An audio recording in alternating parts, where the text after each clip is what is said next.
Welcome to part 2 of completing a contract for your home improvement dealers.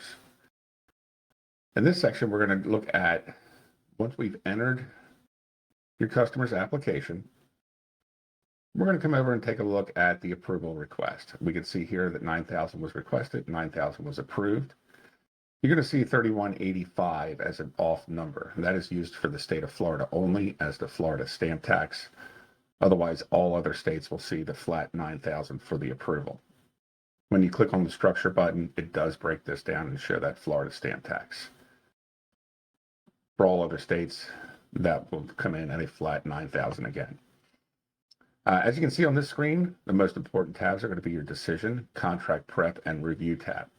Just these three tabs here are what you'll be mainly working from. You'll also be able to see up top here, the stipulations is more prominent.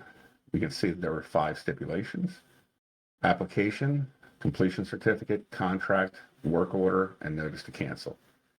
Everything will be done electronically except for the merchant work order. This will be your bill of sale, contract with your customer, or invoice. As everything is signed and taken care of, you'll see these switch to satisfied, and then you will be uploading your bill of sale directly to the portal versus sending it in via email. So great upgrades right there. You'll also notice on this front page here a new change for the completion certificate. It is now electronically signed. No longer will it be necessary to get a physical wet signature. You can do everything electronically. So another great upgrade there. So let's jump right into it. We'll move over here to contract prep. Again, we have our $9,000 approval. $31.85 is the Florida stamp tax, and it's only for Florida. So to get started, you're going to hit the edit button, and that's going to open up the page so that we can make any adjustments. Now, as we know, it never really works out to an even number. So let's say when you take everything into consideration out the door, your total customer cost is $88.50.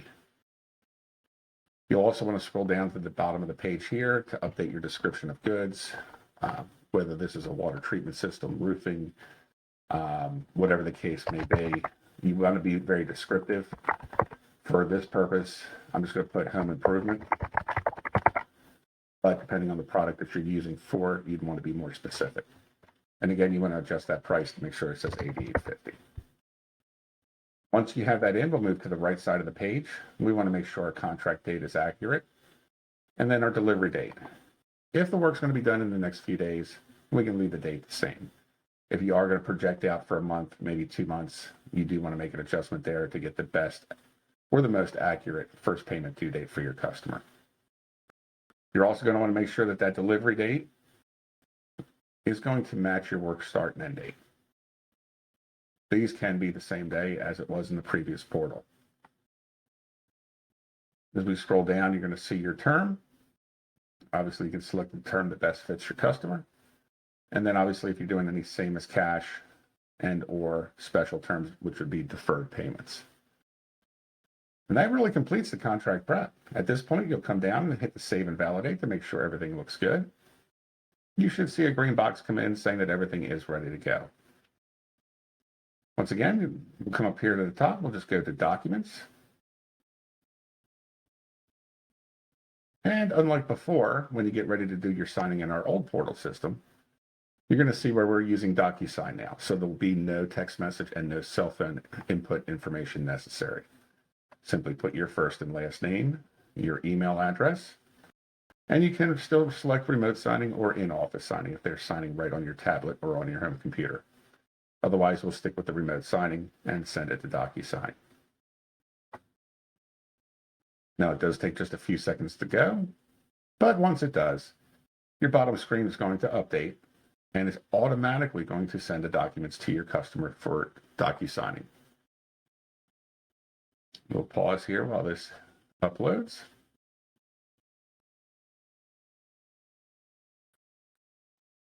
And as you can see, now we're ready to go.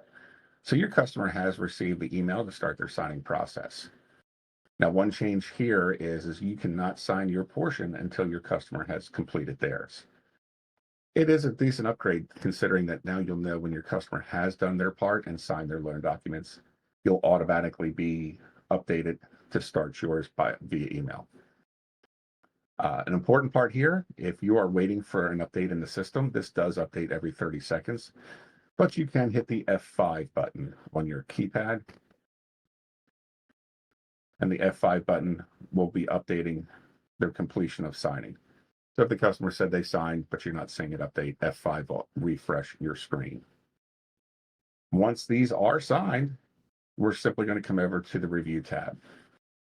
Now, again, we were looking at stipulations, and in the home improvement space, you can find circumstances where we'll need proof of income, proof of residence, and things of that nature. So under the review tab, you're going to be attaching your documents. Simply just hit the plus sign, and you'll be able to start that process here. This will be covered as getting paid in part 3, but I wanted to give you a quick preview of that. Now for home improvement, once again, back on the decision screen, you do have the ability to do completion certificates by electronic signature and paper. Once again, just hit sign and follow the same process as you did with your documents before. Entering your first and last name, your email address, and then you will be sending it via DocuSign for your completion certificate, and it'll automatically send that out to your customer. Great improvement there. I'm sure everybody will enjoy having that as a new option. And that completes getting the contract signed and some of our new programs. Look for part 3 for getting funded.